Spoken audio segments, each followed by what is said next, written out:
The Royal Guard's unexpected pause. The morning sun cast long shadows across the cobblestone streets of Windsor as Sergeant Thomas Mitchell adjusted his red ceremonial jacket one final time. The heavy bearskin hat felt familiar on his head after 12 years of service in the Queen's Guard. Today was different, though. Today marked his final ceremonial march before retirement, and the weight of that reality pressed against his chest like the brass buttons on his uniform. Thomas had joined the Royal Guard at 19, fresh-faced and eager to serve the crown. Now, at 31, his weathered hands spoke of countless hours standing motionless outside Buckingham Palace, enduring rain, snow, and the relentless curiosity of tourists. His fellow guards often joked that Thomas was made of stone, never breaking character no matter what happened around him. Children had tugged at his uniform, adults had tried to make him laugh, and photographers had flashed cameras inches from his face. Through it all, Thomas remained as still as a statue. The morning briefing had been routine. Captain Williams reviewed the route they would take through the historic district, reminding the guards of their duty to maintain absolute discipline and focus. The march would begin at the garrison, proceed through the town center, and conclude at the Memorial Garden where they would perform the changing of the guard ceremony. Hundreds of spectators were expected to line the streets, cameras ready to capture the pageantry that had remained unchanged for centuries. As the guards formed their ranks, Thomas noticed the familiar flutter of anxiety in his stomach, not because of the ceremony itself, but because he knew this would be his last time wearing the uniform that had defined his adult life. Tomorrow, he would return to civilian clothes and begin work as a security consultant. The transition felt surreal, like stepping out of a painting that had been his home for over a decade. The command to march echoed across the courtyard, and 20 guards began their synchronized movement through the garrison gates. Their polished boots struck the pavement in perfect unison, creating a rhythm that seemed to pulse through the very stones beneath their feet. Thomas fell into the familiar cadence, his muscle memory guiding each step while his mind wandered to memories of past ceremonies. The streets were already lined with spectators. Just as Captain Williams had predicted, children pressed against the barriers, their eyes wide with wonder at the spectacle of red uniforms and gleaming instruments. Tourists raised phones and cameras, eager to capture a piece of British tradition to share with friends back home. Local residents, who had witnessed this ceremony countless times, still paused their morning routines to watch the guards pass by. Thomas had learned long ago to let the sounds of the crowd fade into background noise. The cheers, the camera clicks, the whispered comments from tourists trying to identify the significance of each uniform detail. All of it became a gentle hum that accompanied the steady beat of their march. His eyes remained fixed straight ahead, his expression neutral and professional. The route took them past the old church where Thomas had been married 5 years earlier. Sarah had been so proud that day, watching her husband in his dress uniform as they exchanged vows. She understood the demands of his service, the long hours and the strict discipline required. When he announced his decision to retire and pursue a different career, she had simply smiled and said she was ready for whatever came next. That unwavering support meant everything to him. As they approached the town center, the crowd grew thicker. Street vendors had set up small carts selling postcards and miniature Union Jack flags. A local news crew filmed from the sidewalk, capturing footage that would likely appear on the evening broadcast. The mayor and several town council members stood on the steps of the municipal building, adding an air of official importance to the proceedings. The morning air carried the scent of fresh pastries from nearby bakeries, mixing with the faint aroma of car exhaust and the cologne worn by well-dressed spectators.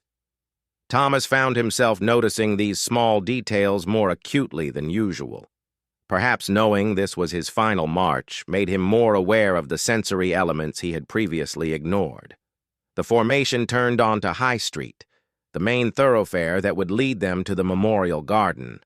This stretch of the route always drew the largest crowds, as it offered the best viewing angles and the most space for spectators to gather.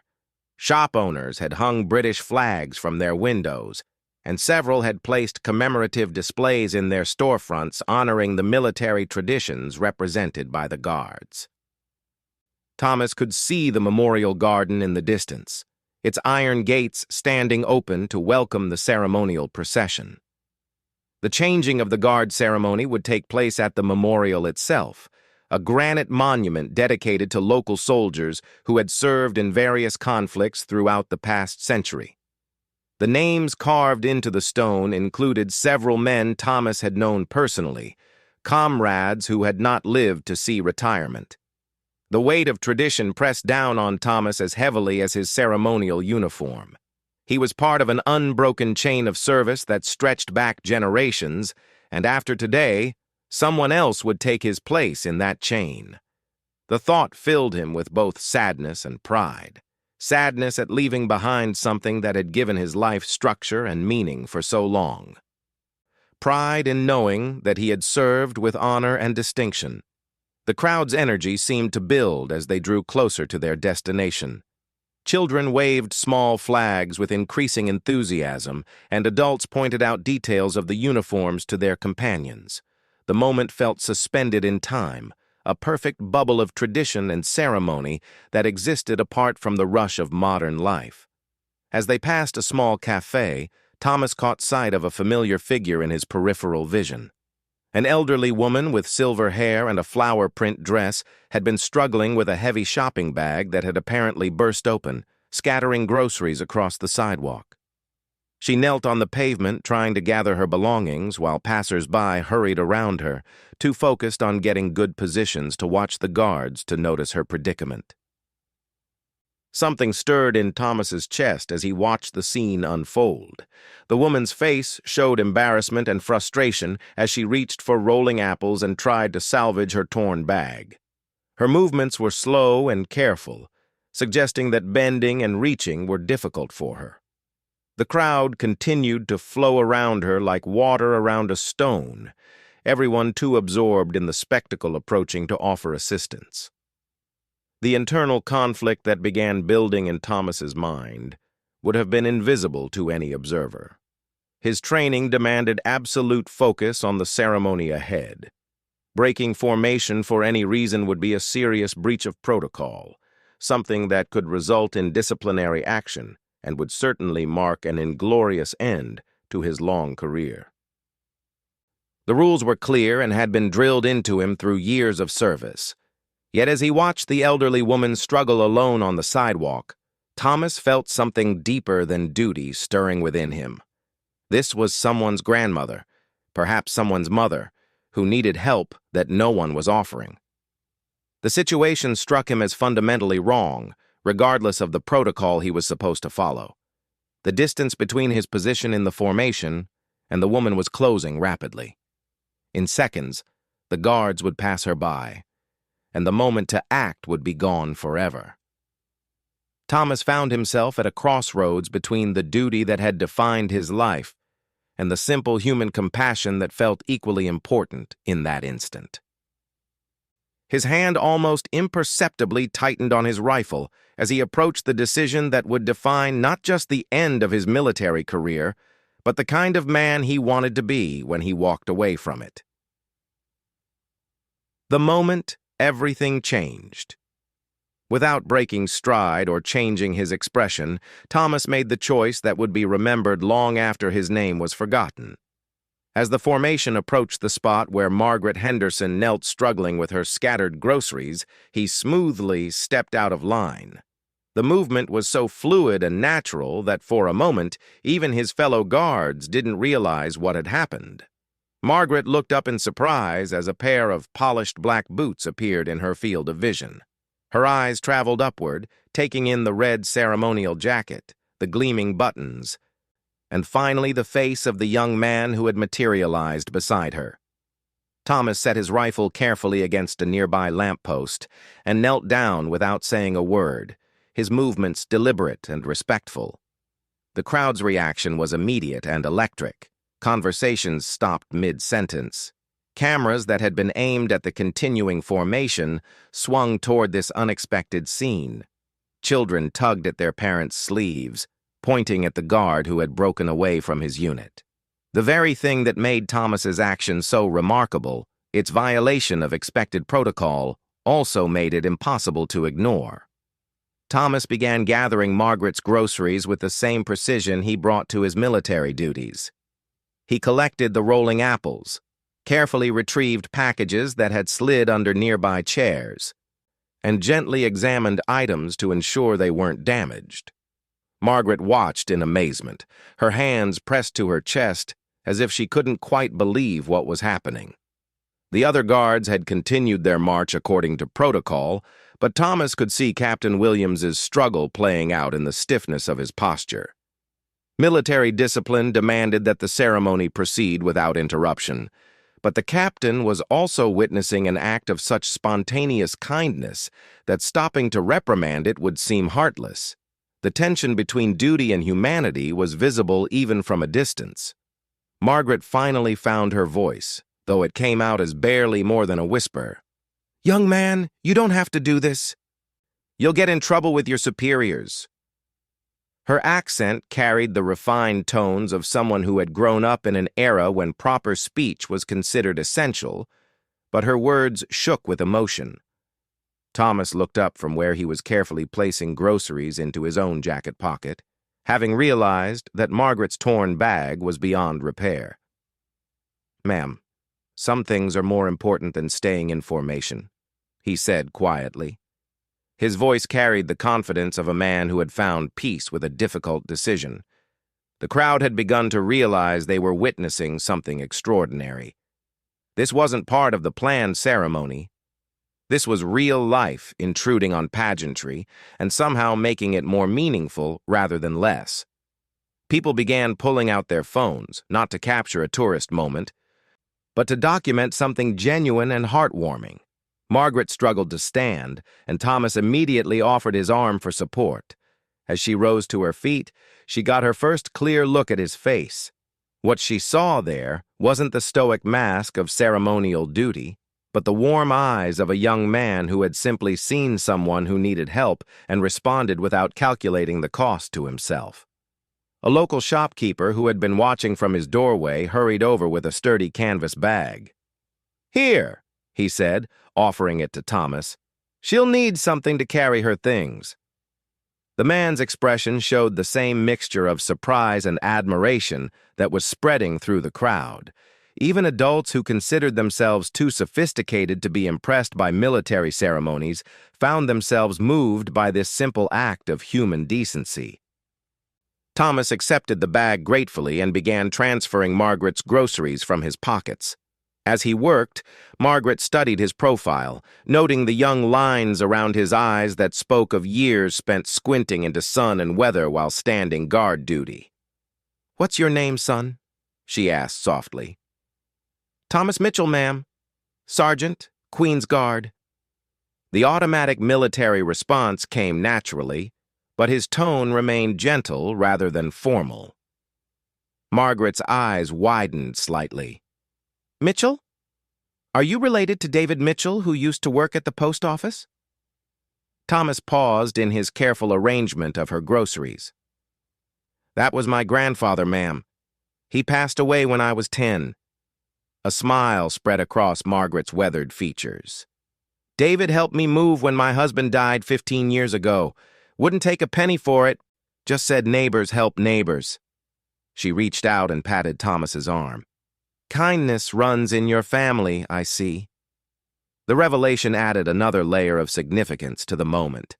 This wasn't just a random act of kindness between strangers. It was the continuation of a legacy of community care that had been passed down through generations. The crowd, which had been murmuring quietly among themselves, fell into respectful silence as they sensed the deeper meaning unfolding before them. Thomas finished arranging Margaret's groceries in the new bag, ensuring that the heavier items were distributed evenly and that nothing would be crushed.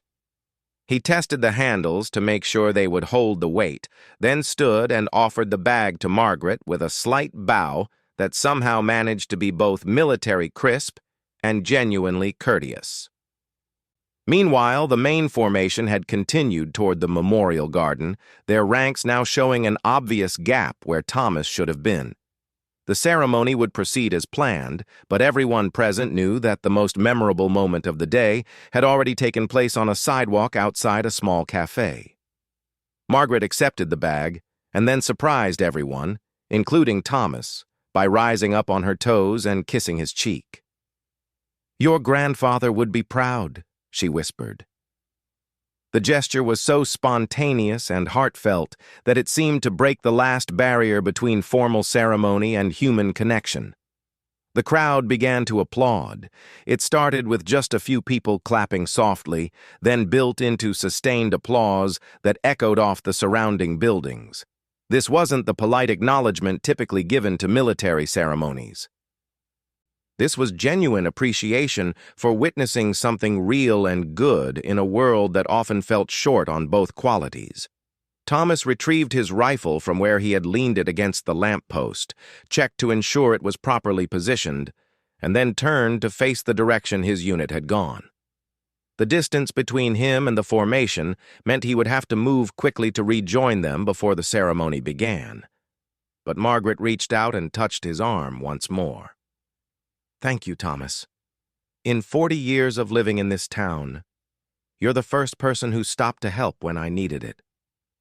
Her voice carried a slight tremor that spoke of genuine emotion rather than age. The weight of her words settled over the crowd like a blanket. Here was a woman who had lived through decades of community life, and she was saying that this young soldier had shown her something she hadn't experienced before. The indictment of modern society's rush and indifference was subtle but unmistakable. Thomas felt the truth of her statement in his chest. He had spent years learning to ignore the world around him while on duty, trained to see only potential threats rather than individual people with individual needs. Today, on his final day in uniform, he had remembered what it meant to see clearly and act with compassion. As he began to move away from Margaret and back toward his duties, Thomas caught sight of Captain Williams in the distance. The officer was standing at the edge of the memorial garden, having halted the formation. Even from a distance, Thomas could see that the captain was watching him with an expression that seemed more curious than angry. The crowd parted respectfully as Thomas began to move through them, their applause following him like a wave. Children reached out to touch his uniform as he passed, and adults called out words of appreciation. This was far from the anonymous, formal respect usually accorded to the Queen's Guard. This was personal and warm and completely unprecedented. Thomas maintained his military bearing as he moved, but inside he felt something fundamental shifting. For 12 years, he had defined himself primarily through his service to the Crown and his adherence to military protocol. Today, he had discovered that there were moments when a higher protocol took precedence, the simple human obligation to help when help was needed. The distance to the memorial garden seemed both endless and too short. With each step, Thomas knew he was walking toward whatever consequences awaited his breach of protocol. But he also knew, with absolute certainty, that he would make the same choice again if faced with the same situation. Behind him, Margaret stood holding her bag of groceries, surrounded by a crowd that had been transformed from passive spectators into active participants in something meaningful. The elderly woman's eyes followed Thomas's retreating figure until he disappeared around a corner, carrying with him not just her gratitude, but the gratitude of everyone who had witnessed genuine compassion in action. The ripple effect of kindness.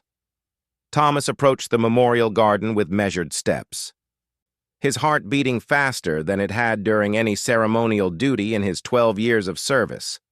The formation stood at attention near the granite monument, but every guard's eyes tracked his approach. Captain Williams remained positioned at the front of the group, his expression unreadable behind the stern facade required by his rank. As Thomas drew near, he could see the crowd that had followed his act of kindness spreading throughout the memorial garden. Word had traveled quickly through the spectators, and what should have been a routine changing of the guard ceremony had transformed into something entirely different. People who had initially come to watch traditional military pageantry now found themselves part of a story about human compassion that felt more significant than any ceremonial display. Captain Williams stepped forward as Thomas reached the formation. The moment stretched between them like a taut wire, heavy with the weight of military protocol and the reality of what had just occurred. Every person present, from the youngest child to the most senior citizen, seemed to hold their breath, waiting to see how this unprecedented situation would be resolved. "Sergeant Mitchell," Captain Williams's voice carried across the garden with crisp authority. "Take your position." Thomas moved smoothly into the gap in the formation, his relief carefully hidden behind his practiced military bearing. As he settled into place, he felt the subtle shifts of his fellow guards accommodating his return. No words were exchanged, but the slight nod from the guard beside him conveyed volumes about the respect his action had earned among his peers. The changing of the guard ceremony proceeded according to centuries-old tradition, but the atmosphere surrounding it had been fundamentally altered. Instead of passive observation of a routine military display, the crowd watched with engaged attention, as if they were witnessing something they had never seen before. The significance of the moment lay not in the precision of the drill movements, but in the demonstration that the men performing them were human beings capable of extraordinary kindness. Margaret Henderson had followed the crowd to the memorial garden, moving slowly but determinedly with her rescued groceries clutched in the canvas bag. She found a position near the front of the gathered spectators, her eyes never leaving Thomas throughout the ceremony. Several people around her had recognized her as the woman who had received help, and word spread through the crowd about the connection between her and Thomas's grandfather. As the ceremony concluded and the guards began to return to their garrison, Captain Williams made an announcement that surprised everyone present. "Ladies and gentlemen," his voice carried clearly across the garden, "today you witnessed something that represents the finest traditions of military service. Not just the precision and discipline you see in our ceremonies, but the compassion and humanity that motivates our commitment to serve others." The captain's words sent a murmur of approval through the crowd. This was not the formal, distant acknowledgement typically offered at such events. This was a personal endorsement of Thomas's action by his commanding officer, delivered in front of hundreds of witnesses. As the formation began to move toward the garden exit, Margaret Henderson stepped forward. "Captain Williams," she called out, her voice surprisingly strong for her small frame. "Might I have a word with Sergeant Mitchell?" The captain's expression softened as he looked at the elderly woman. "Of course, ma'am." He gestured for Thomas to step forward, then discreetly moved away to give them privacy while maintaining visual supervision as required by protocol. Margaret approached Thomas with tears glistening in her eyes. "I wanted you to know," she said quietly, "that what you did today reminded me why I've always been proud to live in this country. It's not the ceremonies or the traditions, though they're beautiful. It's knowing that underneath all the formal structure, there are still people who care about doing the right thing." Thomas found himself struggling to maintain his professional composure as the full impact of Margaret's words settled over him. This woman had lived through decades of social and political change, had seen her country evolve through times of both pride and challenge, and she was telling him that his simple act of helping her with her groceries had renewed her faith in the fundamental goodness of her fellow citizens. The crowd around them had fallen silent again, drawn into the intimate exchange between the young soldier and the elderly woman. Many people found themselves wiping away tears as they watched this unexpected connection unfold before them. The moment felt sacred in a way that had nothing to do with religious ceremony and everything to do with human recognition of genuine goodness. Margaret reached into her handbag and withdrew a small item wrapped in tissue paper. "This belonged to your grandfather," she said, offering it to Thomas. "He dropped it when he was helping me move, and I've kept it all these years hoping to return it to someone in his family." Thomas unwrapped the tissue to reveal a simple brass compass, tarnished with age but still functional. The back was engraved with the words, "David Mitchell, Royal Navy, 1943-1967. Thomas stared at the compass in amazement, recognizing it from childhood memories of visiting his grandfather's house. The discovery sent another wave of murmurs through the watching crowd, the connection between past and present, between one generation's kindness and another's, seemed to validate something profound about the nature of goodness passing through families and communities across time. Captain Williams approached them again, having watched the exchange with growing interest. "Sergeant Mitchell," he said formally, "when you report for debriefing this afternoon, please include Mrs. Henderson's contact information in your incident report." Thomas looked puzzled for a moment until the captain continued. "The regimental historian will want to document this story properly. Actions like yours today become part of our permanent record. Examples for future generations of guards to understand what true service means." The realization that his spontaneous act of kindness would become part of official military history struck Thomas with unexpected force. He had broken protocol expecting nothing more than personal satisfaction from helping someone in need. Now he was learning that his action would be preserved and remembered as an example of the values the Queen's Guard was meant to embody. As the ceremony concluded and people began to disperse, something remarkable happened. Instead of immediately leaving the memorial garden, many spectators approached Thomas to shake his hand or simply to say thank you. Parents brought their children forward to meet the guard who had shown them what it meant to choose kindness over rule following. A local newspaper reporter who had covered dozens of ceremonial events approached Captain Williams for a statement. "In 30 years of reporting on military ceremonies," she said, "I've never seen anything like what happened here today. This feels like a story that deserves to be told beyond just our local readership." The captain nodded thoughtfully. "Sergeant Mitchell's action today represents the very best of British military tradition," he said. "Our ceremonies honor the past, but our character is shown in how we respond to the present moment. Today, everyone present witnessed character in action." Word of Thomas's action began to spread through social media as spectators shared photos and videos of the moment he had helped Margaret with her groceries. The images showed not just the specific act of kindness, but the transformation it had created in everyone who witnessed it.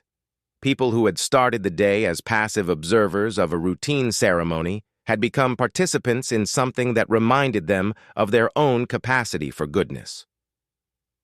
Margaret Henderson walked slowly home that afternoon, her groceries secure in the canvas bag that had been donated by a generous shopkeeper.